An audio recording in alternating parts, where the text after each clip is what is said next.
महालक्ष्मीच्या कृपेने जीवनात येवो भरभराट आणि अंतःकरणात येवो मंगल प्रकाश. आज होता महालक्ष्मीचा मार्गशीर्ष महिन्यातला 3रा गुरुवार.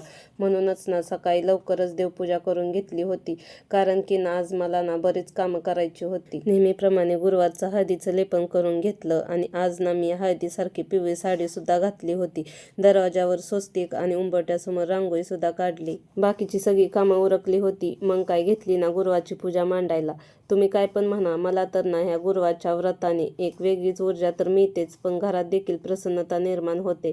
म्हणूनच ना मी तर ना ही पूजा सकाळचीच मांडून घेते. इथं ना मी सगळी पूजा व्यवस्थित मांडून घेतली होती आणि हळदी, कुंकू, अक्षदा, फुलं, धूप, दीप, अगरबत्ती लावून मनोभावे देवीची पूजा करून घेतली आणि किती भारी वाटत होतं आता पूजा झाल्यावर मला. आज उपवास असल्यामुळे मी साबुदाण्याची खिचडी बनवणार होते.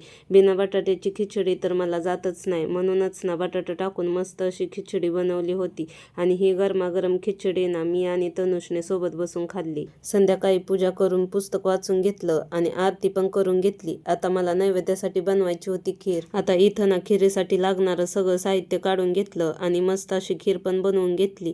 लागलीच भाजी आणि डाळ पण बनवली आणि उरलेला स्वयंपाक पण उरकून घेतला. आता नैवेद्यासाठीचं ताट तयार करून झालं होतं. यात होतं डाळ, भात, भाजी आणि खीरपुरी.